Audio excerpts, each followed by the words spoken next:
So I would ask our panel participants, our speakers, to form for now the most popular element of these colloquia is the panel session, where you can our panel can now entertain questions from the audience about this important subject.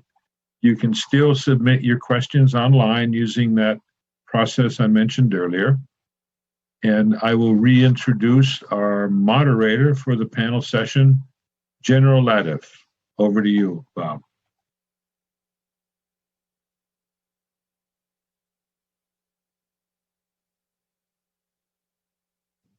Sorry, I was on mute. There are quite a few questions. We will never get through them all, but let's take a go at it. So the first interesting question is for Professor Griffiths. And I'll try to go somewhat in order here. The question is, have there been behavioral models that account for cultural differences in societies? For example, I have read that the results of prospect theory experiments in China are different than those run with subjects from Western societies. Yeah, I think that's a great question. And I think it's one of the horizons that I flagged there is really going from aggregate models to models that capture individual differences, and you can think about capturing cultural differences as well. So the moral machine data set that I talked about, it's actually a really good data set for doing this, because out of those million people who participated, they had participants from dozens of different countries, people from different kinds of cultures, people different ages, and so on. And so it gives you a data set that you can begin to look at how some of those factors modulate people's decision making, and then apply some of the kinds of machine learning methods that I was talking about. Okay. I'm going to just follow up with another question for you, Professor Griffiths, because I've seen it in the list of questions in a different form. So this question is, what ethical considerations are or should be part of the envisioned landscape of the neurological applications in national security? Are there inherent differences in the ethical debate between liberal democracies and autocratic societies? If you can even address that question. Yeah, that sounds like it's a little bit outside my scope of expertise, and you have some professional ethicists on the panel here, so I'm happy to defer. I think the work that I was talking about is really more about trying to pull out what some of the principles are that underlie our intuitive moral decision making. And I think you could use similar kinds of analyses to try and articulate those principles, even as we think about some of the questions that have come up through the talks that people have been presenting here. Okay. So I will go backwards here. I actually got a fairly interesting question, or 3 or 4. One says that in 2015, General Brown, U.S. Army, declared an intent to achieve cognitive dominance on the battlefield. How do you believe such cognitive dominance will be achieved in practice, and how far has it been developed to date? Frankly, I don't think anybody knows the answer to that question. My personal opinion is that cognitive dominance on the battlefield really amounts mostly to better training and expertise in the combat forces. That the cognitive dominance that we will see in the future really probably lies more in the analysis function and the information function that's provided to our combat soldiers. So let me move on to Professor Anakiva. I actually thought of this question myself, particularly when you were talking about inserting things into the brain and then exciting them. Can the systems you described, whatever those might be used to determine the veracity of the speaker? So the that's a challenging question. I'm not sure that I really am the best person to talk about the interpretation of the neural data rather than collection of neural data. So if we're thinking about determining an intent from language, so the type of work that I do can impart someone with the ability to collect massive amounts of neural data. We can make a lot of recordings. And from those recordings, we have to use the principles of theoretical neuroscience and cognitive neuroscience to actually extract intent. And this is a question for my neuroscience colleagues here. Okay. So probably one that you can answer. I will follow up with, when you decoupled synapses with a circuit that delivered a drug to decrease anxiety, which drug did you use? So we used a synaptic blocker, CNQX. It's a pretty common drug. It was really a toy demonstration. Okay, well, thank you. So, Professor Howard, another technical question, probably easy to answer.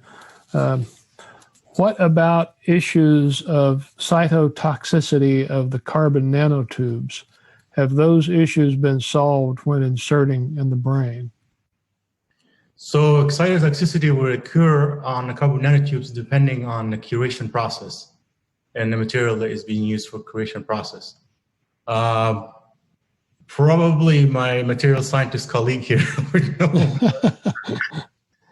on how the future data will interpret when we do a reasonable number of insertion into animals and human. But the material used for the uptrode electrodes ranges from the carbon nanotubes to actually other material that can be engineered that depending on the cytotoxicity level that we encounter. Okay, thank you. Had a couple of questions for Jonathan Moreno. The NAS ODNI study you displayed in your presentation also highlighted sociocultural factors as an area for additional work. What are your thoughts about bias in these studies? Researchers are usually from homogeneous backgrounds and can interpret data differently.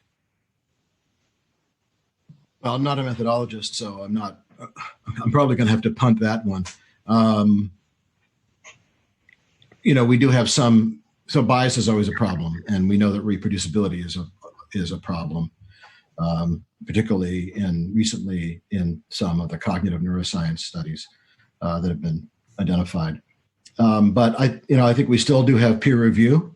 I feel very strongly that we need to figure out a way to get anthropology more in the conversation in intelligence analysis. There's some of it. I'd like to see more of it. I'd like to see more old-fashioned social psychology as well. Mm-hmm. And some of our report does, I think, point in modern ways to do that. But I don't claim to be a methodologist. Bias is the reason that science is a community endeavor. So there's no individual who can get it all right. Somebody said Aristotle was probably the last person in the world who knew everything there was to know at that time. So the rest of it's a collective endeavor. Okay, then I'll give you a really easy question here. How can you ethically change a soldier's thought process? So I'm not sure exactly what the question is. Right. That's the way it's written. Right. No, I get it. It's changing my thought process right now, just thinking about the question. So creating a certain attitude and educating a young person in the armed forces is part of what it is to be socialized in the armed forces. And that is just a fact. The larger question that's so important is what's the culture, the moral culture in which you're doing that activity. And, sometimes my colleagues in academia are surprised that when I say that the military has done a better job of that in the United States than many of our other institutions. One of my friends who was a lifetime Army officer and scientist told me that he left the Army at one point to go back to academia, and then he went back to the military. And I said, "Why did you do that?" He said, "Well, I realized there was a value, an ethical principle in the military that you don't have in academia." I said, "What's that?" He said, "Honor." And this is actually a very interesting answer because the core of Western philosophy is a point at which Plato has his character Socrates ask, how do you behave when you're alone? When nobody is watching what you do? That's honor. So I am from what I've seen as somebody who's never served, I'm pretty impressed with the way that the larger culture of the military in this country, at least, has behaved. And again, the prior answer is what you do when you socialize somebody into any system is influencing the way they think and the way they see the world. So it's really the larger culture that you have to ask the ethics questions about. Thank you, Jonathan. I'm going to step back to a question that was asked of me. Actually, two. One of them is, why do you think that humans will remain ascendant? And the second is, how do we compete with other state actors who do not use ethical considerations for artificial intelligence? I'm often asked by my students, why don't we just have robot wars, computers fighting computers?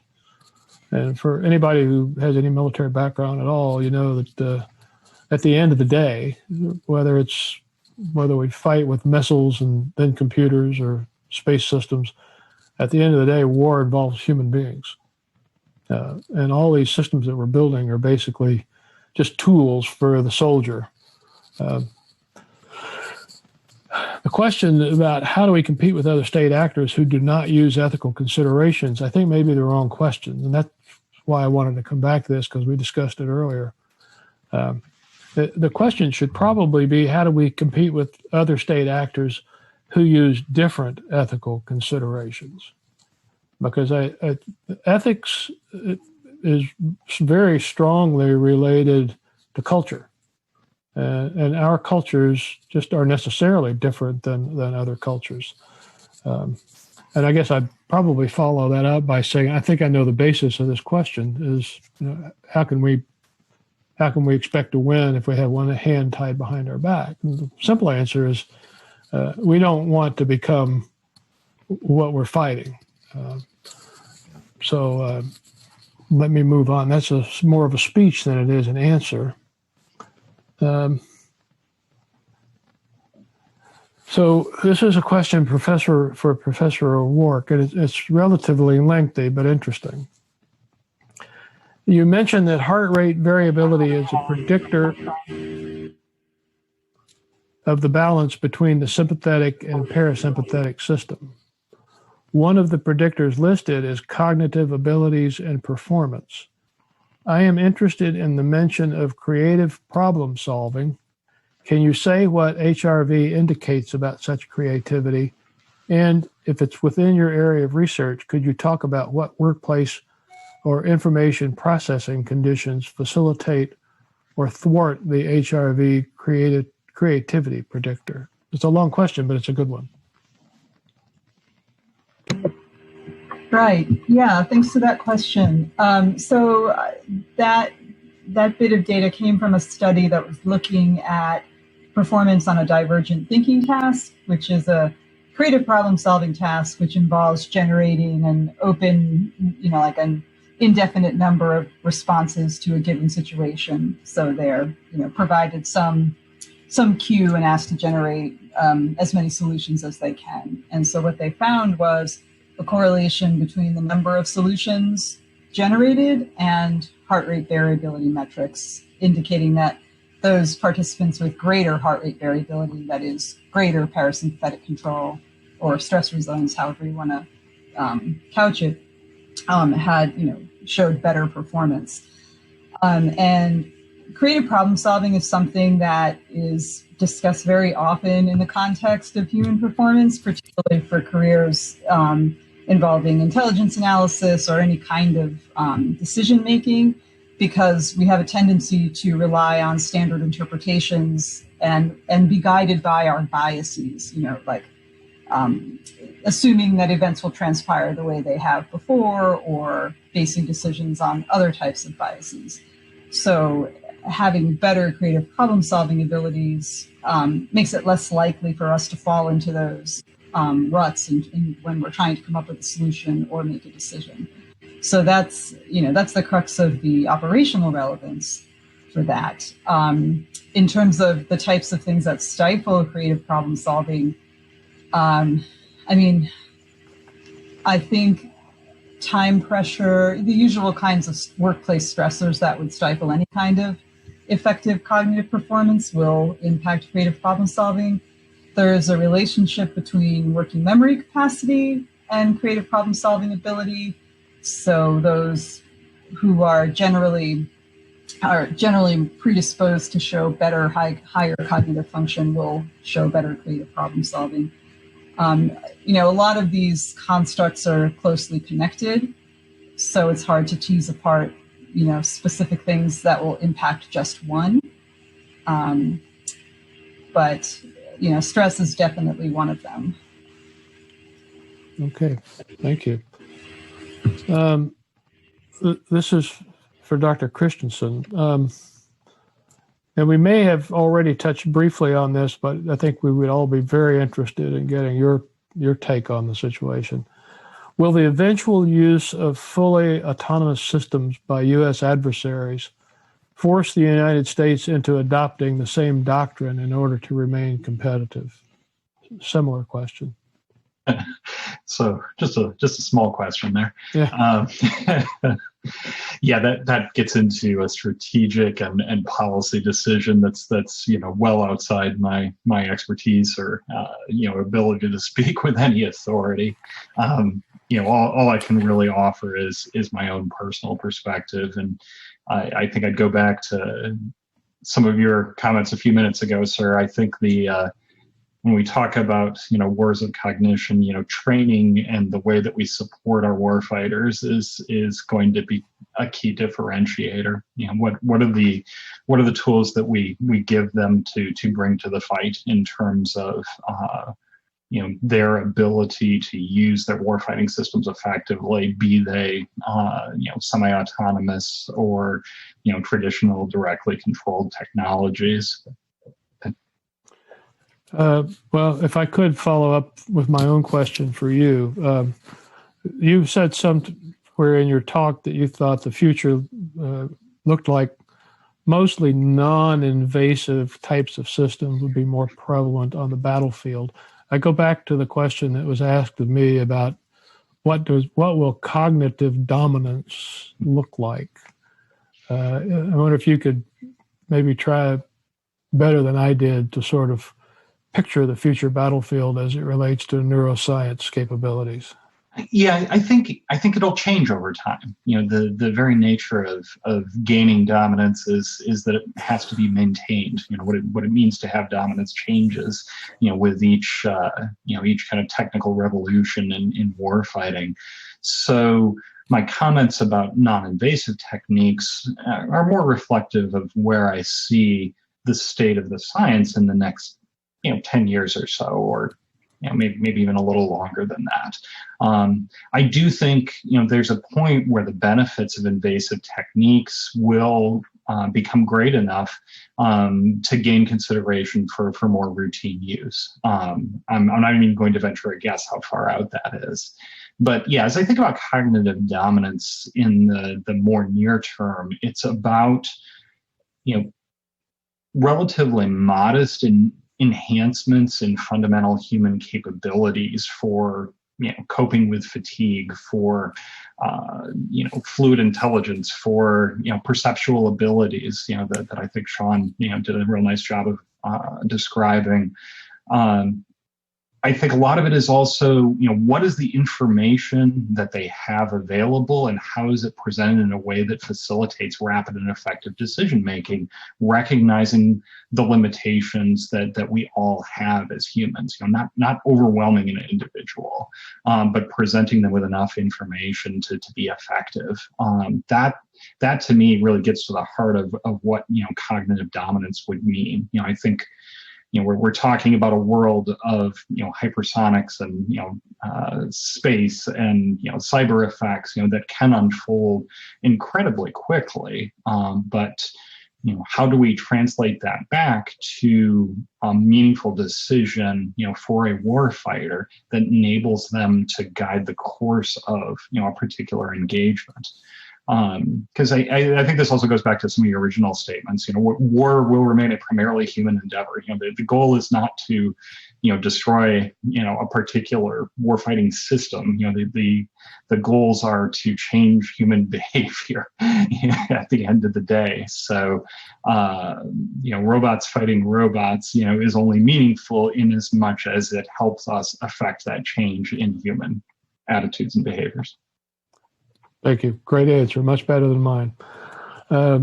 This is for Professor Green. It's a short question, but feel free to interpret it and expand on your answer. The question is, are, quote, games for kids enhancing or inhibiting their development as future soldiers? Yeah, so games are another one of these superordinate category labels, right? That can be really problematic. I guess I'll kind of give the response. So I give lots of talks to parents, as you might expect, given the research that I do. And kids, as you might expect, get very excited when they hear that playing video games that they like have some benefits. And so usually what I say is, as I mentioned in my talk, when we use these as purposeful training techniques, we, for instance, severely limit how much they can do each day, right? It's one kind of the seminal findings in the psychology of learning. Mass practice just isn't very effective. And so we don't have our participants play for more than an hour a day. And so that would be the advice, well, if you'd like to use these games to do some sort of enhancement, more than an hour a day is a waste of time. You get diminishing returns. The other thing that I tend to say is that the more you do a single activity, the more the system will move to specificity. It's kind of, when we've talked about low-hanging fruit, if there are tasks that can be automatized, that's low-hanging fruit, because then you remove all the cognitive burden. And the system is really designed to move towards automation. But as you move to automation, you get specificity. It's only applicable to the one environment. So if someone plays one game over and over and over and over again, they'll start to find the things that allow them to automatize function. So sometimes I use Sudoku as an example. There's a number of heuristics that allow you to go pretty far in Sudoku. As you internalize those heuristics, you'll get much, much better at it. But those heuristics only make sense in the context of Sudoku. So the other kind of advice that I give in the context of children is that variety of experience is useful. So lots of games and lots of different types of experience is what's likely to be beneficial. Massed practice in just one environment is unlikely to have much real world utility, with the exception of the fact that there are plenty of video games now where people can make a pretty good living being professional esports athletes. So outside of that particular domain, there's not a lot of virtue in being really, really, really good at just one game. So variety of experience and kind of not spending too much time on any one thing, I would say, is broad themes. So get your parents to buy you lots of video games. Right. I receive no money from the video game industry. It's a big flaw in my research program. Okay. So this is for Professor Griffiths. There are actually, it's a little bit lengthy, and there are two questions that I'm combining. From your comments and on moral decisions, it sounds as though another near workable model for moral decisions might incorporate both the predictive machine learning model and some type of rules for the emulation of human behavior. Is there any merit in such rules, or would you suggest that scientific regret minimization might account for such rules? And I've combined that. You might consider this a second question, but while an interesting challenge, wouldn't it be better to design moral AIs based on rational analysis rather than the quirks of human unconscious decision making? Those sounded like they were related. Yeah, great. So, I mean, I think the point of the work that I was presenting is really looking at how we can use these tools from machine learning to facilitate our inquiry into things like human decision making.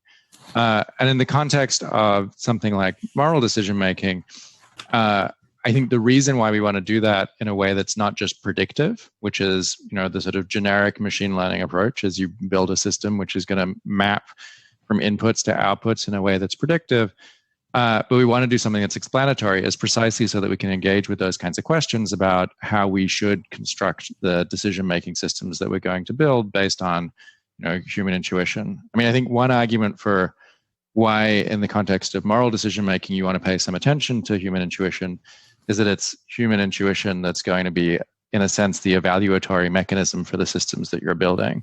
So if you're building systems that end up making decisions that humans don't approve of, then, no matter how you try and justify those decisions are not going to be things that are going to land you in a good place.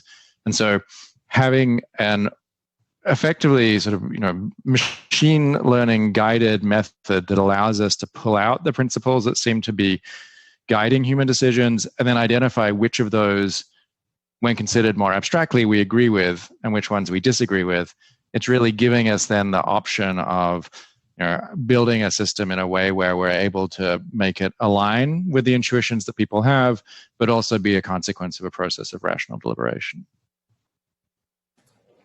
Okay, thank you. Professor Anakiva, this is a question from me, probably not very well informed, but some years ago I saw some interesting work with nanoparticles that really dealt with particular combinations of nanoparticles, which when excited gave off a very specific signature. And I'm wondering if you've done any work or seen any work that deals with using combinations of nanoparticles. You mentioned particular types that were inserted into the brain. Whether you saw any applications for something like that. So there's many types of nanoparticles of different materials, and they all have different properties that can be harnessed in a variety of ways to read from the nervous system or write into the nervous system. So my team focuses a lot on magnetism and how we can deliver signals into the brain using magnetic fields. Combinations of the types of particles that we use in principles could also be used for reading out information by essentially, as let's say two different types of particles come closer together, their magnetic signature will change, and then using a technique that's called magnetic particle imaging or even a functional MRI, we could potentially read out the change that has been caused sort of by this change in position of different types of particles with respect to each other. There's, of course, a lot of work going on in optical domain. And my background before, previously was in nanoparticles with interesting optoelectronic properties such as quantum dots, and those could be harnessed to for instance, for imaging, where when two particles come together, there is an energy transfer between them, and the optical signature changes. So that can be used for recording, let's say, of a molecular or voltage signature, which is challenging but not physically impossible.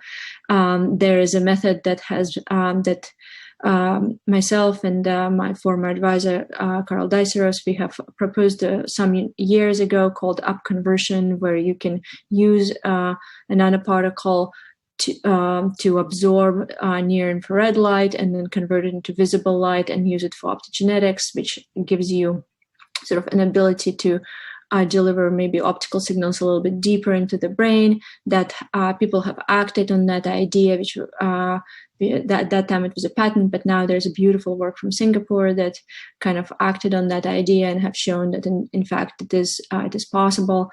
So there is just basically pick your property, and I can find you a particle that that would be able to sort of react to that modality of signal. So there is optoelectronic material transitions that we could leverage in semiconductors. There's plasmonic state that we can leverage in metals for local heating. Magnetic particles can do heating, force, and potentially coupling a magnetic material to, let's say, a piezoelectric. We could potentially start seeing sort of kind of a magnetostrictive piezoelectric coupling. So it's a lot of this is really a frontier of nanoscale materials, and kind of coupling it into what it is we're trying to do. So if we're talking about the type of work that Dr. O'Rourke is doing, so let's say we would like to modulate the vagus nerve, and we know that, a certain channel that is either thermo or mechanoreceptive is expressed in the vagus fibers, then we can say, okay, let's say, we could potentially modulate it with a thermal stimulus, either magnetically or plasmonically, either using this type of particle or that type of particle. We could go, we can use optogenetics and then average optical signals. So it's really, we need to be problem driven, and then we can find engineering solutions to problems. I think I heard somebody else say that today. So what problem are we trying to solve? So this question is, thank you. This question is for Jonathan Moreno. We have invited companies into our homes through listening devices and now cameras. The next step is implants, it seems. Can we keep ahead of the privacy concerns and maintain the principle of respect for persons and other principles as guides? I wonder sometimes if we're redefining the notion of privacy. There was a lot less personal physical privacy a few hundred years ago than there is now. If you're growing up in a European village, there was all kinds of stuff going on around you that we wouldn't have thought people should be doing in public. I'll be drawing the line at toileting, but otherwise there was a whole lot of stuff that was going on. It was pretty visible to people. Certainly death and dying were much more visible to people even 100 years ago than they are now. So I was struck when, I guess I was a teenager, the first time I went through Versailles, and the fact that when you went, and I looked at the plans for Versailles to make sure my memory was right, but in much of Versailles, to go from room to room, you didn't go through a hallway with doors. You went directly from one room to another.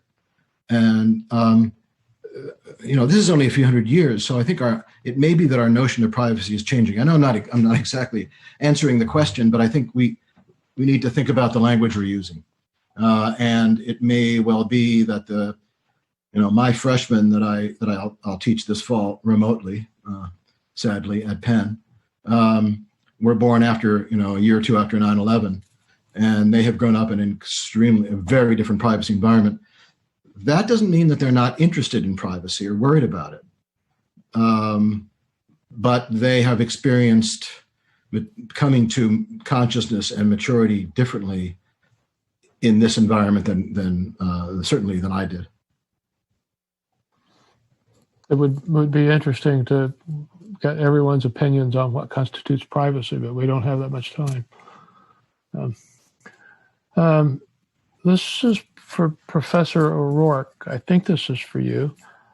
are there any updates on neuromotor control feedback on prosthetics and advanced orthotics with respect to phantom limb itchiness as opposed to phantom limb pain? I'm not sure if that question is for me. I know DARPA has a long history of supporting that kind of research, but I haven't personally been involved in it, so I'm afraid I can't comment. Fair enough. Fair enough. It didn't sound like something that you had talked about, but that's what's here. I can comment a little bit. Okay. So the sort of there is, in terms of prosthetics, there's two components. There's the motor and the sensory, and the motor is easy. Basically, anyone who works in prosthetics would tell you that we can just fire up the muscles, and you can even you can connect to nerves, or you can even skip the neural connection and just use direct to muscle connection. The problem is the sensory, and that's the because to fire up a limb, you probably just need a few electrodes. To get a sensation that is anywhere close to correct, you need at least 100 sort of contact points in every finger. So now you're basically what you're dealing with is the lack of that sensory input. And if it's a phantom limb, that means we have essentially nerves that are unterminated and starting to terminate on themselves, causing a lot of those painful effects such as neuromas. So developing a sensory input into the amputated limb is a big problem. DARPA did have programs on that. There have been fantastic work out of Case actually on that, but it's still not. Basically, people describe the sensations that they're getting is, they were able to overcome pain by providing that sensory feedback, but it wasn't really the same thing as, brushing against a fuzzy, peach or, squeezing a tomato. It felt like water running against someone's arm or, raindrops. It's just really strange, kind of more tingly sensations. So, the avoiding pain is possible, but reproducing a faithful sensory information remains a huge problem. Thank you. So this is a general question. It's not clear to whom it was directed, but and it's somewhat lengthy. According to a paper from the Jamestown Foundation last September, there is foreign research ongoing into cognitive interference technologies that would enable attacks against an adversary's psychological well-being through lethal and non-lethal means.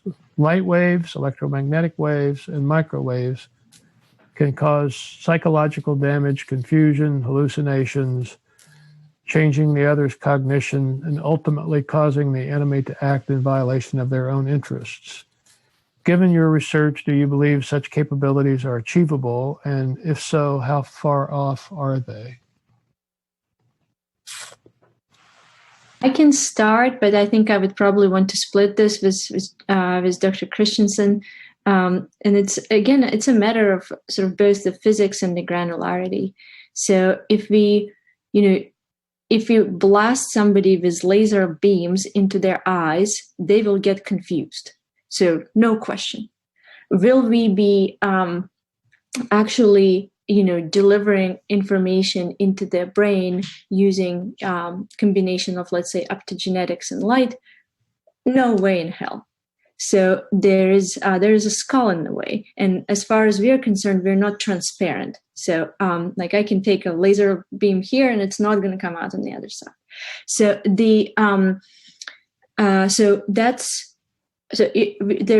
you can always deliver a shock to the system which you could deliver by not very sophisticated means. You can blind somebody with a flash of light. You can have really loud sound that is going to confuse people.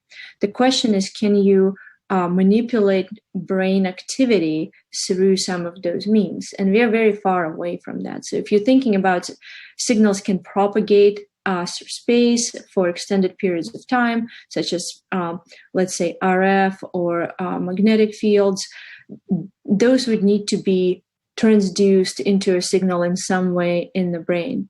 And for that, basically some sort of transducer has to come in, whether it's a pharmacological, whether it's a nanomaterial, or whether it's a device. Anything that does not require sort of a transducer will require a sort of a system that will have to get placed sufficiently close to the brain. If you're talking about TMS, it's hard to not notice that you have a coil next to your head. So it's really a matter of the physical means. So delivering a signal that is nonsensical is very easy, but delivering something that is precise at the level of actual creating, a real effect, even if it's not a very clever effect, like stimulating reward or stimulating, actual fear, that still requires a transduction mechanism or a field that will couple to the body. And if it does couple to the body, it needs to be close to the body. So that's sort of just a few thoughts, and I've just transferred to Dr. Christensen. Thank you. Very good answer. Thank you, Pauline. I think you covered it really very well. The more near-term applications, I mean, doing things that are destructive is I think, always easier than doing things that are precisely constructive. I think the only addition that I would have to that is that I'll point out that transcranial magnetic stimulation, for example, has a few FDA-approved applications in psychiatric treatment where it does produce behavioral changes, some of which under repeated administration can be relatively persistent. So I think that just kind of illustrates the potential for technology that is perhaps near standoff at best at this point, is not at all unobtrusive. Yeah, there's really no way you're going to miss a large magnetic coil next to your head. But as an example of where the technology could go, I think it's interesting. In terms of kind of near-term military or intelligence applications, I don't think that's particularly feasible to achieve the kind of precise effects or behavioral outcomes that would be of interest. Great. Okay. Let's see. Dr. Griffiths, this is a technical question. I think this is there a 3D coordinate grid system that neuroscientists use to navigate within the brain, human or otherwise? If so, how accurate is that coordinate mapping technique when used across physically different brains? I think that one is not for me. No, I don't think so either. I think it might be for Dr. Howard. But... Do you like MNI or do you like Telerak? I mean, there's yes, there are coordinate systems. Yeah, it's very prescribed, and it's image guided, and it's all done in stereotactic frames with at least 10 micron precision. Okay, Joe, I think we've pretty much exhausted most of the questions. Okay. Does any panel member have any other question that they would like to pose in general, or for someone else? There's a general comment that sums the risk of interfering with the brain, is that most people don't realize how resilient the brain to a lot of the interference and to moving through space. So when somebody thinks that there's a privacy risk from an implantable technology or nanoparticles or other methodologies, they don't realize that you're technically targeting a very small zone of projection, a very small structure that leads to some specific function that exhibits specific behavior into the outside world when it's altered or targeted and whatnot. There haven't been a general sort of capture the entire brain structural understanding, functional understanding, and the behavioral output, and cipher the meaning of all the things that comes out to that extent. So the privacy concern as well as the general lethality of targeting the brain and bombarding it with things is very minimal. I disagree, actually. So Good.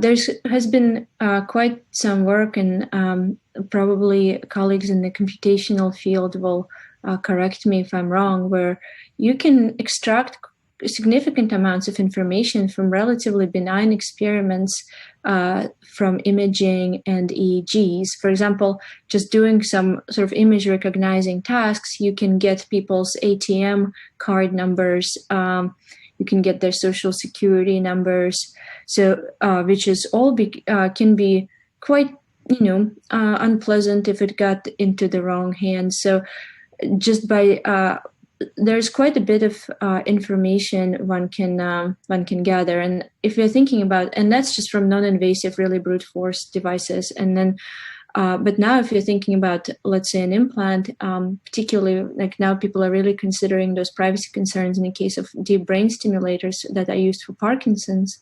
So those there's a lot of sort of recording and stimulation that is going into the brain, and potentially patient-specific information can be compromised, and that no matter how sort of how plastic the brain is, and no matter how sort of redundant it is, there is the privacy concerns come from extracting that information that is should not get into the wrong hands.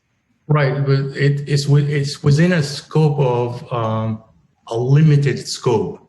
What you can extract, for example, when we do neurosurgical intervention on with DPS on Parkinson patients, for example, you have to avoid life functions. You have to avoid the potentially of making a person hitting a spot and the person loses the ability to play guitar and so forth. But it's not the entire entropy and entropy of the information as a whole. You don't get a capture of time and space of the entire set of information or dimensionality of that information from one specific brain. You only get a regional effect, which means you could get ATM information, you could get a picture of the last person or the last iteration of a person that this person saw from the visual centers. You can get this type of information, but you can't get a global picture of every entire constellation of neurons and the entire brain as a set.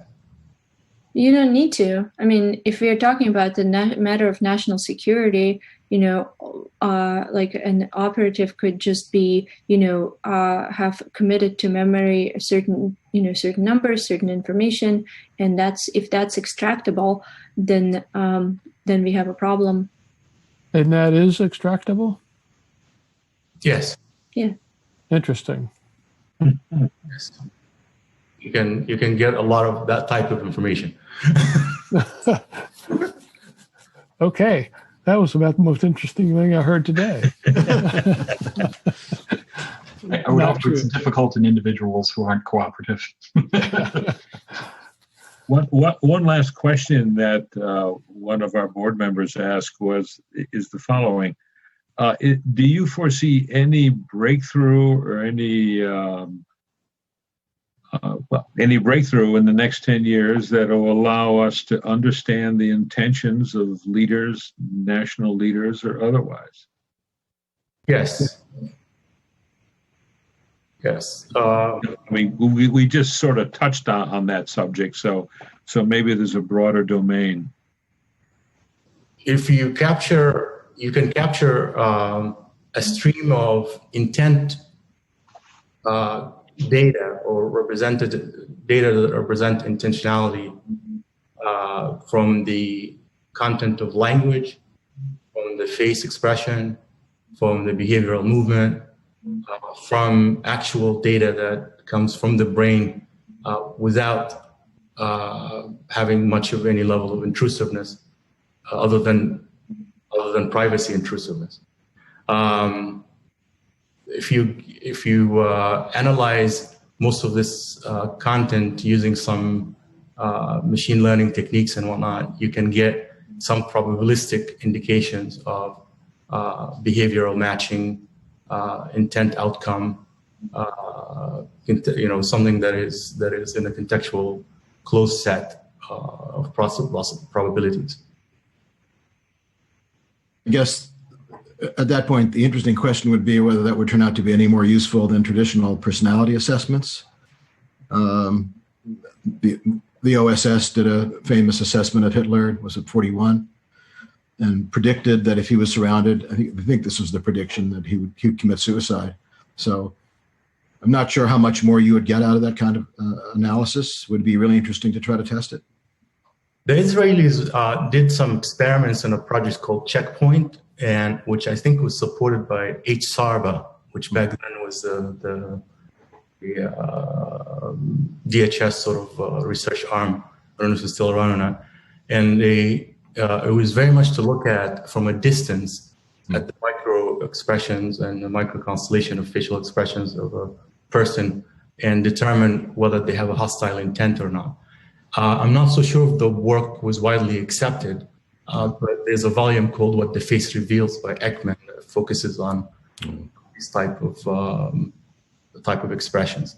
But when you add to that language use, behavioral pattern of movements and upper trajectory expressions and so forth, then you increase the validity and truthfulness of the indicators.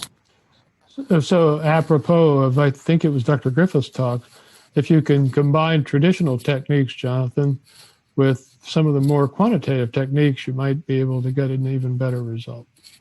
Correct? Maybe? Sounds Interesting.